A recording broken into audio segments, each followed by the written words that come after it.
Udah buat website keren, tapi gimana ya caranya agar orang lain itu bisa mengaksesnya? Nah, di video ini gue akan jelasin tentang website, ada hosting, dan sebagainya yang tentunya penting untuk orang lain agar bisa melihat websitemu itu secara online. So, simak sampai akhir ya. Oke, sebelum lanjut kita kenalan dulu apa itu website. Website itu adalah kumpulan halaman yang saling terhubung dan dapat diakses melalui internet menggunakan browser, berisi informasi berupa teks, gambar, video, atau fitur interaktif lainnya. Kalau misalkan kita lihat misalkan ada Google, ada YouTube, kemudian ada ChatGPT dan sebagainya, itu adalah semua kumpulan hanya berupa teks kan, gambar, video. Nah itu dijadikan satu dan ditampilkan ke semua user. Nah itu yang dinamakan adalah sebuah website. Jadi simple hanya itu aja sebuah website. Nah, yang selanjutnya adalah kita kenal dengan komponen-komponen yang ada di dalam website. Ada dua utama. Yang pertama adalah sebuah hosting dan ada domain. Nah, hosting sendiri adalah tempat penyimpanan untuk semua file website kamu. Ini seperti teks, gambar, video, dan kodenya. Nah, ini akan disimpan.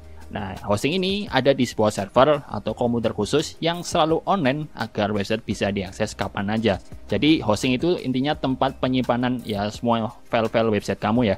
Kemudian domain. Domain ini adalah alamat unik yang digunakan untuk mengakses website seperti misalkan www.namawebsite.com, misalkan youtube.com, google.com, chatgpt.com, dan seterusnya. Itu adalah nama domainnya. Nah, domain membuat website mudah diingat daripada harus menghafalkan alamat IP tadi ya, yang berupa angka. Itu kan pasti pemula bahkan yang nggak tahu sama sekali tentang website pasti bingung ngetik angka kayak gitu ya. Nah, selanjutnya adalah kita kenalan dengan cara kerja website. Tentu yang pertama adalah website itu dibuat yaitu menggunakan bahasa pemrograman. Nah, misalkan nanti ada HTML ya, ada CSS, ada JavaScript, PHP, Python ya, Node.js dan sebagainya. Itu dibuat dulu mungkin secara offline ya. Teman-teman pasti udah membuatnya. Nah, lalu yang kedua adalah di-upload.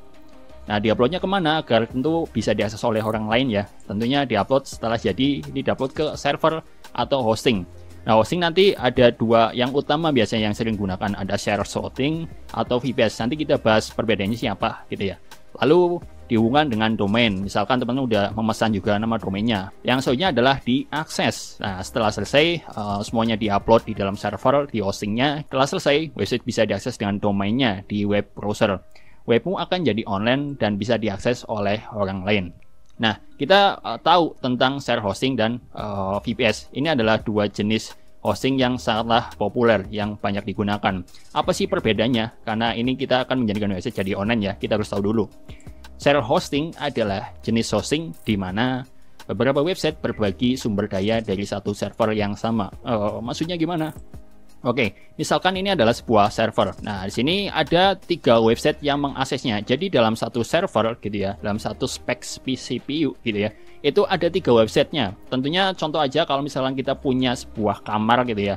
Nah, kamar itu dibagi menjadi 3 orang. Entah nanti ada toiletnya, ada kamarnya dan sebagainya, itu ya dipakai bersama-sama. Tentu akan sangat ribet. Contoh kalau misalkan nanti kamarnya itu lagi dipakai, ya pasti kita harus bergantian dong, apalagi toiletnya dan sebagainya. Nah, ini adalah salah satu kelemahan juga dari share hosting, harus bergantian secara traffic dan sebagainya. Nah, sebaliknya kalau VPS itu apa? Nah, VPS itu adalah server virtual yang dibagi dari server fisik, tapi Anda memiliki kontrol penuh atas server dan sumber dayanya gitu ya. Nah, contohnya ini satu server gitu ya. Nah, ini hanya milik kita sendiri. Jadi nanti ada sebuah virtual server tentu ya. Kita hanya bisa mengaksesnya ya satu orang gitu. Jadi kita nggak berbagi lagi dengan kayak gini. Contoh aja dalam satu rumah itu ada berbagai kamar kos. Nah, satu kamar kos itu ya dipakai oleh satu orang sendiri. Itu secara gambaran aja, itu kurang lebih kayak gitu. Jadi sangatlah rekomendasi banget ketika teman-teman membutuhkan traffic yang tetap, kemudian nanti udah banyak dan websitenya berkembang, saya sarankan adalah menggunakan VPS. Nah, kurang lebih secara gambarannya atau secara singkatnya, saya membuat tabel ada 5 ya perbandingan dari segi fitur. Yang pertama adalah harga. Share hosting pasti lebih murah ya, karena tadi satu server dibagi menjadi beberapa gitu ya. Nah, VPS lebih mahal, tapi juga nggak mahal-mahal banget sebenarnya. Nah, untuk kontrolnya sendiri tentunya terbatas, karena semuanya adalah diatur oleh si servernya, nanti penyedianya. Kalau misalkan VPS itu full akses, kita nanti bebas menggunakan apapun. Kita bisa menginstal aplikasi apapun dan sebagainya di VPS. Kemudian kecepatan ini terbagi dengan website lainnya dan kemudian lebih cepat dan stabil. Jadi karena tadi menggunakan satu itu dibagi-bagi, otomatis kecepatannya ya dibagi-bagi dengan website lainnya terbalik dengan VPS itu full access. Kemudian pengaturan server ini otomatis oleh penyedia hosting. Nah kalau VPS ini oleh diri sendiri. Jadi semuanya karena VPS itu manual ya, semuanya diatur oleh diri sendiri. Lalu cocok untuk siapa? Cocoknya tentu untuk website kecil, pribadi, blog, dan sebagainya pemula. Dan VPS untuk siapa? Website bisnis, aplikasi besar, dan sebagainya. Tapi ini untuk para programmer pemula tentunya jangan sungkan untuk menggunakan VPS. Karena ini akan menambah portofolio, bahkan nanti pengaturan server kita akan tahu. Karena ini akan lebih rumit tentunya, dan kita akan lebih berpengalaman di sini. Tentu untuk perusahaan akan menyarankan lebih ke VPS, kayak gitu. Jadi kita udah punya pengalaman. So, jangan ragu untuk menggunakan VPS. Nah ini, saya kasih 7 alasan kenapa pemula harus coba VPS. Yang pertama adalah belajar mengolah server secara mandiri tentunya. Jadi kita lebih tahu ya tentang server itu kayak gimana. Kemudian lebih fleksibel dan scalable. Ya tentu karena kita mengaksesnya atau menggunakannya dan menginstalnya itu sendiri, ya tentu lebih fleksibel. Membutuhkan apa aja tinggal install. Kemudian ketiga, pengalaman dunia nyata. Ya, karena semuanya dibutuhkan sendiri, ya kita bisa menerapkan seperti kayak dunia nyata gitu ya. Butuhnya apa ya tinggal pakai. Kemudian yang keempat adalah melatih troubleshooting dan keamanan. Ya karena dibuat dengan sendiri, kita benar-benar melatih nih dari skill programming kita. Kita ibaratnya nggak manja lagi kayak gitu. Jadi sangatlah cocok untuk para pemula belajar. Biaya terjangkau untuk eksperimen. Nah, nanti ada beberapa platform yang saya rekomendasikan. Nah, ini biayanya sangat terjangkau untuk eksperimen aja. Bagi teman-teman yang masih menggunakan server hosting atau bahkan sama sekali menggunakan ini ya VPS. Kemudian yang kedua adalah menambah portofolio dan keahlian. Kalau teman-teman udah menggunakan VPS, tentu nanti untuk bekerja di perusahaan dan sebagainya tentu akan menjadi nilai plus kalau udah bisa menggunakan VPS. Ini akan sangat diperhatikan oleh perusahaan itu. Kemudian ketujuh adalah mengasah soft skill manajemen proyek. Karena ini dibangun dengan sendiri, semua proyek dan sebagainya itu diatur oleh sendiri. Otomatis kita mengasah soft skill manajemen proyeknya sendiri. Itu adalah 7 alasan kenapa pemula harus coba dengan VPS. Nah, selanjutnya adalah rekomendasi tempat order VPS. Nah, saya merekomendasikan tempat order VPS yang sangat cocok untuk pemula ya, mencoba gitu ya. Nah, ini adalah kamu bisa order di ID Cloud Host yang bisa kamu gunakan untuk deploy project yang kamu buat, entah website gitu ya dan sebagainya. Itu kan kita butuh server pastinya biar websitenya online. Nah ini ID Cloud Host cukup nanti akses aja idcloudhost.com. Nanti kita praktekkan gitu ya gimana caranya menggunakan VPS gitu ya. Nah kenapa ID Cloud Host? Oke, saya kasih alasan kenapa di order di sini gitu ya. Yang pertama adalah terdapat fitur backup yang dapat melindungi dan memulihkan server kamu gitu ya. Scale up as your grow. Jadi fleksibel nih. Nanti teman-teman kalau mau butuh upgrade spesifikasi itu bebas ya sesuai dengan kebutuhan kita gitu ya. Mau nanti RAM-nya berapa gitu ya, CPU-nya berapa, memorinya berapa, bebas. Oke. Yang ketiga adalah one click deploy. Nah, nanti ada beberapa fitur di ID Cloud Host yang mana kita tinggal klik udah terinstall semuanya dari VM ya. Ada OS-nya dan lainnya sebagainya, PHP misalkan, itu sekali klik, kita nggak perlu install secara manual lagi gitu ya. Itu masih VPS tapi udah instan gitu ya. Kemudian isi manajemen, jadi kontrol panel yang dapat mempermudah user melakukan manajemen server. Jadi memang kontrol panelnya itu sangatlah user friendly, kita sangatlah mudah untuk mengaksesnya atau mengolahnya gitu ya. Kemudian powerful API.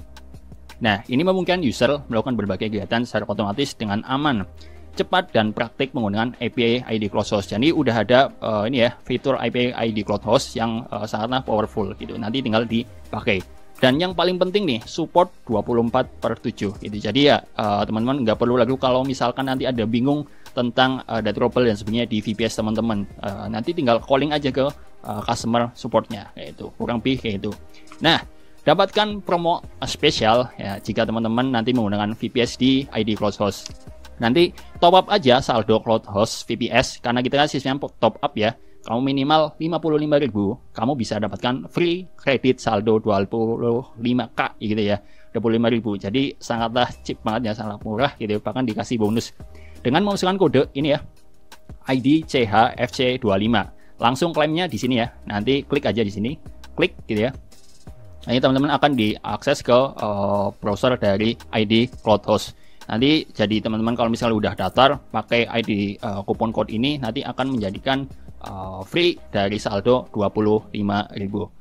Nah, sampai sini harusnya kamu udah paham nih tentang apa itu website, cara kerjanya, perbedaan antara hosting dan VPS, dan sebagainya. Dan mungkin kamu udah mulai tertarik nih menggunakan VPS karena ada program dari ID Cloud Host dengan kupon code-nya yang bisa kamu gunakan. Nah, selanjutnya gue akan share tentang tutorial gimana caranya menggunakan VPS dari ID Cloud Host secara langsung. So, simak sampai akhir ya. Pertama-tama, kamu bisa akses di browser idcloudhost.com. Nah, di sini ada halaman utama dari ID Cloud Host. Nah, ini banyak produk yang bisa teman-teman order. Untuk order dari Cloud VPS bisa ke login, kemudian konsol platform. Nah, di sini akan ada halaman untuk login ataupun sign up. Kalau misalkan belum punya akunnya, tinggal sign up aja. Kalau misalnya simple, cukup aja login with Google aja, biar lebih cepat. Nah, nanti akan ada form seperti ini. Teman-teman isi aja first name, last name, kemudian nanti phone number, dan sebagainya. Di sini ada payment method, bisa teman-teman add payment method letter juga bisa.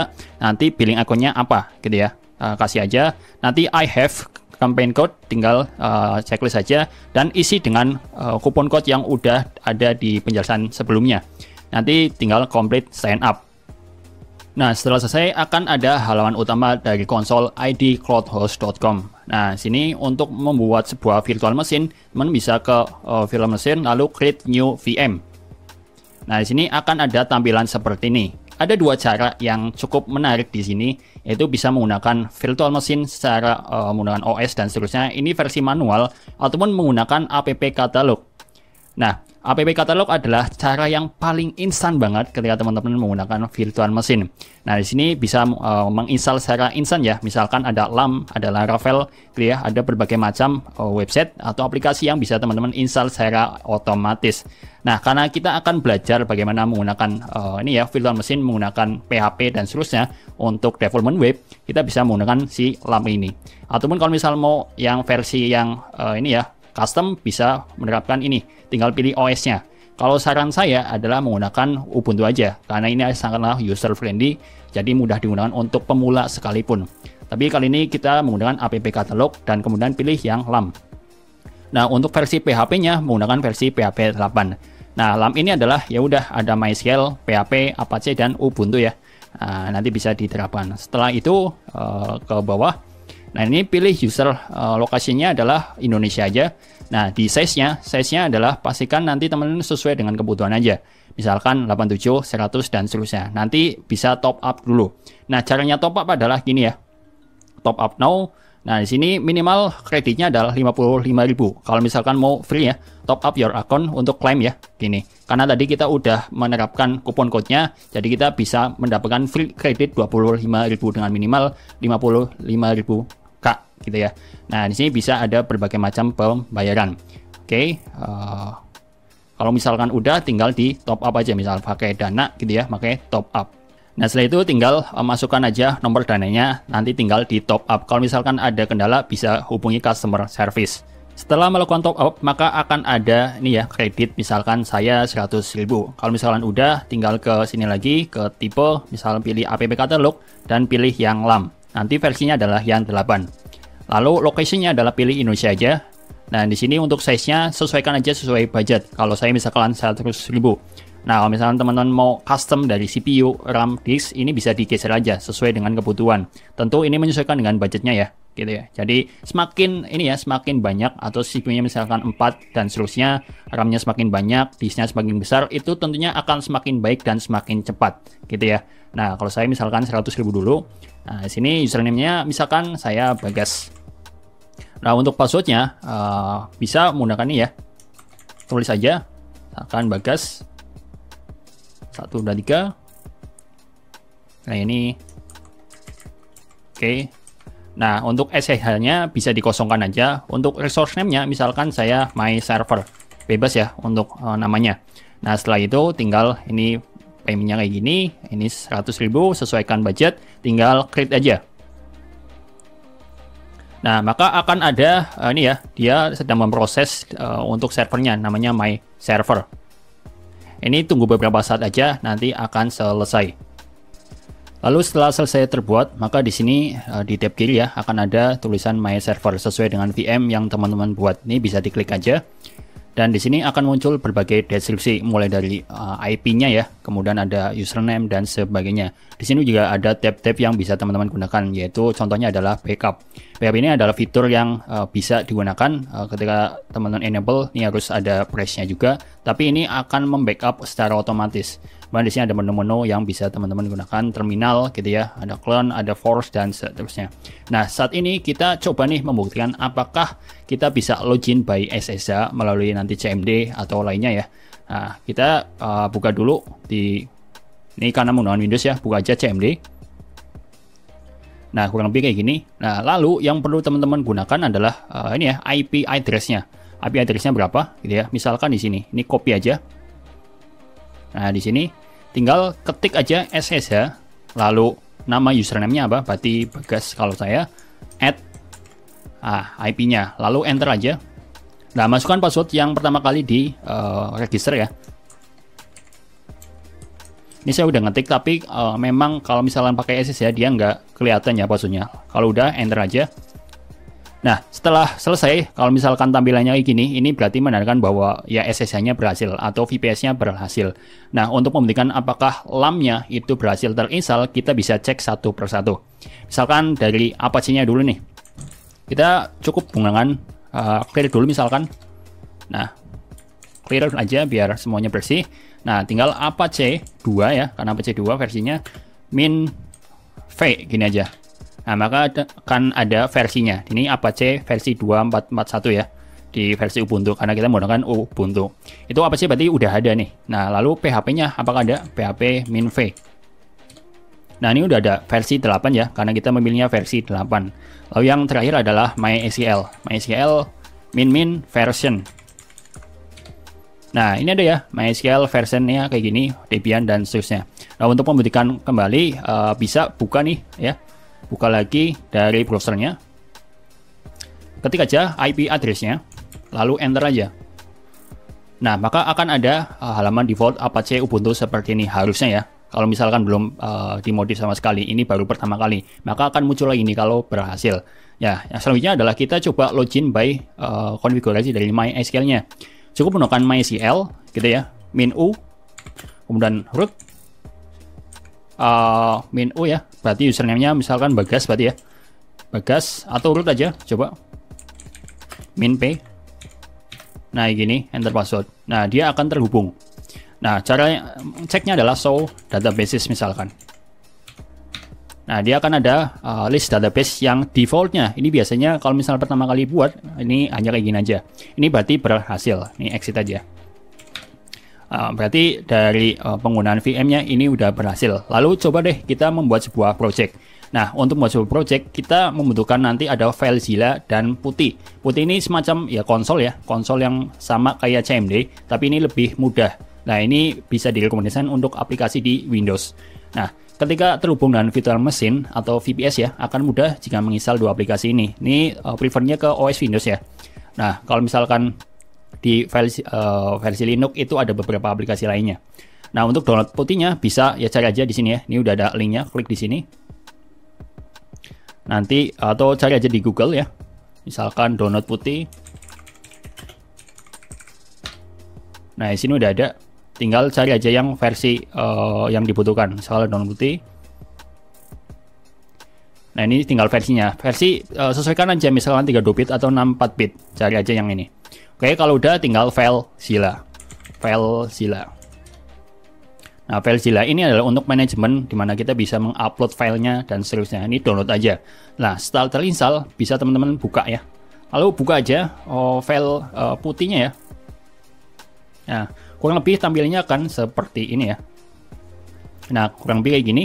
Nah, untuk hostnya ini masukkan aja IP-nya. Ini portnya 22. Ini open aja. Maka akan ada tampilan nih, login as. Nah, ini sesuaikan aja sesuai dengan username. Nah, lalu passwordnya apa? Biasa tidak akan muncul ya, enter aja. Nah, dia akan sama seperti ini, seperti CMD pada umumnya. Tapi ini akan lebih mudah ya. Nanti sama kalau misalkan mau cek PHP ya PHP min v gitu ya. Kalau mau login MySQL ya, tinggal MySQL gitu ya. Min version. Atau langsung MySQL min u ya. Min u root, min p gitu ya. Sama gitu ya, tinggal enter passwordnya karena defaultnya itu kosong gitu ya. Gitu nih, show database lagi. Nah, sintaks-sintaks ini harusnya teman-teman udah paham kalau misalkan penggunaan Linux. Nah, Linux ataupun dasar-dasar sintak dari MySQL ini harusnya udah paham. Ini nggak dipelajari di VPS-nya ya. Sebelum menggunakan VPS harusnya udah paham itu sih, gitu. Ini udah berhasil. Lalu kalau misalkan penggunaan si FileZilla-nya gimana? Cukup cari aja FileZilla. Oke, teman-teman buka aja FileZilla. Nah, kurang lebih akan tampilannya seperti ini. Nah, untuk hostnya itu ya IP-nya, untuk username-nya ya username-nya apa? Misalkan saya Bagas. Password-nya sesuaikan aja. Oke, untuk portnya 22. Nah, setelah itu quick connect. Nah, dia akan terhubung otomatis ke server kita sesuai dengan IP-nya. Nah, di mana kita bisa mengupload dan sebagainya. Karena kita menggunakan Apache, maka ini keluar folder dulu aja. Nah, di sini. Karena menggunakan Apache, berarti folder project-nya itu ada di var. Ini bisa diperiksa nggak? Nggak bisa ya. Ini var aja. Nah, ke www.html. Nah, di sini adalah letak si project-nya. Ingat, ini adalah materi dasar dari Linux Ubuntu gitu ya. Jadi kalau misalkan belum paham ya pelajari dulu Linux gitu. Tapi ini akan mudah kok gitu. Nah, misalkan kita buat file nih ya. Create new file. Misalkan info.php. Nah, ini open aja view edit ya. Meninstall aja misalkan Sublime Text, nanti Visual Studio Code ataupun Notepad++ itu bisa.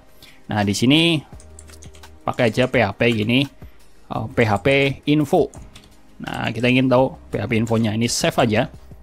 Ini minimize. Nah, maka dia kan upload nih karena udah ini ya terubah. Ini yes aja. Nah, kemudian kita cek lagi di browser. Nah, browsernya nih mana? Nah, ini ya browser. Lalu ya udah /info.php. Nah, maka harusnya akan muncul versi PHP-nya karena kita udah membuat PHP-nya ya, file PHP. Ini akan muncul. Lalu yang selanjutnya kita coba nih karena pada tujuan kali ini adalah untuk membuat project-nya, webnya itu biar online. Nah, di sini saya udah punya project ya, teman-teman. Misalkan di sini ada HTML, CSS, JavaScript aja, sesimpel itu. Jadi nggak ada database ya. Nah, misalkan saya buat di sini adalah portfolio. Ini oke aja. Nah, di dalamnya saya akan upload nih file-filenya. Ini bebas ya, teman-teman. Pakai file yang teman-teman buat nggak ada masalah gitu. Ini drag aja, maka dia akan otomatis terupload. Oke, dia udah otomatis terupload di server. Nah, ini ya. Ini lagi proses. Ini tergantung dari koneksinya. Kalau misalnya koneksinya cepat ya semua akan terupload dengan sendirinya. Ini ya, ini menunggu. Nah, ini udah sukses. Setelah sukses berarti tinggal di caranya adalah karena ini adalah file project-nya. Oke, file project-nya. Maka yang perlu kita lakukan adalah kembali ke ini ya. Yang kita ketik adalah nama project-nya. Portfolio. Nah, ini adalah file project dari yang saya buat. Ini HTML, CSS, JavaScript alias web design aja. Jadi ini bisa diakses dan ini udah diakses secara online udah bisa. Tinggal IP address-nya berapa, nama project-nya berapa dan seterusnya. Oke. Dan cukup mudah ya. Ini adalah dasar-dasar banget dari si Linux. Kalau misalkan udah paham harusnya udah ya gampang lah ya tentang kayak gini. Oke, jadi semua file project gitu ya. Ini akan di-manage di sini dengan menggunakan FileZilla. Cukup hostnya berapa, usernya berapa, passwordnya berapa, ini portnya 22. Kalau misalkan mau manage atau membuat aplikasi, install dan sebagainya, bisa pakai putih atau CMD. Oke, bisa di sini. Misalkan tadi exit ya. Nanti bisa di sini. Nah, ataupun juga bisa langsung di servernya juga bisa sih. Misalnya di sini, nanti ke terminal. Nah, ini udah langsung otomatis. Misalkan tadi ya cek PHP -v. Nah, ini udah ada juga nih, PHP 8. Sama aja ya, mau pakai yang ini atau pakai yang putih atau pakai yang lain juga nggak ada masalah. Tapi intinya adalah untuk VPS itu sebenarnya sangatlah mudah untuk pemula. Karena kita cukup tinggal misalkan new tadi ya. Nah, kita tinggal app catalog, cukup install aja sekali klik. Yang penting ini saldonya udah cukup ya. Langsung di sign up juga udah berhasil gitu ya. Jadi mudah banget. Nanti tinggal akan otomatis terbuat. Nah, tinggal sesuaikan dengan IP address-nya. Kita bisa manage berbagai macam project web yang kita buat, dan otomatis webnya kita yang tadinya offline jadi online kembali. Itu kan sangatlah menarik. Oke, mungkin sekian dari tutorial kali ini tentang bagaimana cara penggunaan dari VPS di ID Cloud Host. Semoga bisa dipahami. Kesimpulan yang gue ambil kali ini adalah jangan ragu ketika kamu pemula sekalipun untuk mencoba layanan seperti hosting, VPS, dan sebagainya, karena sekarang udah ada layanan yang cukup terjangkau seperti ID Cloud Host yang bisa kamu gunakan mulai dari sekarang juga. So, mungkin cukup sekian tutorial kali ini, semoga bermanfaat dan see you di next video.